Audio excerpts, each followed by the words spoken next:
உலகத்திலேயே மிகப்பெரிய மரகத கல்லாலான சிரித்த முகமாய் இருக்கின்ற மரகத நடராஜர் சிலை எங்க இருக்குன்னு தெரியுமா?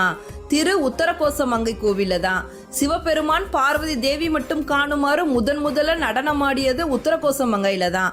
அதற்கு அப்புறம் தான் சிதம்பரத்து அம்பலத்தில் ஆடினாரு. அதனாலதான் உத்தரகோசமங்கைக்கு ஆதி சிதம்பரம் அப்படிங்கிற பெயரும் இருக்கு. உத்தரகோசமங்கையில தான் முதல்ல நடராஜரோட திருமேனி ஸ்தாபிக்கப்பட்டு அடுத்து தில்லையில நடராஜரோட திருமேனி ஸ்தாபிக்கப்பட்டது. இந்த இரண்டு சிலைகள் தான் உலகத்துல இருக்க மற்ற கோவில்கள்ல இருக்க நடராஜர் சிலைகளுக்கு எல்லாம் மூல சிலைகள். இந்த ரெண்டு சிலைகளுக்குமே கழுத்திலோ இடுப்பிலோ பாம்பு கிடையாது, தலையில கங்கை கிடையாது, அறையில புலித்தோல் கிடையாது. மரகத நடராஜர் சிலை எப்ப பார்த்தாலுமே சிரித்த முகத்துடன் தான் இருக்கும். நம்ம என்ன குறைகளோட போனாலும் அந்த முகத்தை பார்க்கிறப்ப நம்மளோட குறைகள் எல்லாமே பறந்து போயிடும். வருஷம் முழுவதுமே மரகத நடராஜர் சிலை சந்தனக்காப்பு பூசப்பட்டு தான் இருக்கும். வருஷத்துக்கு ஒரு தடவை ஆருத்ரா தரிசனத்தப்ப மட்டும்தான் அந்த சந்தனக்காப்பு களையப்படும்.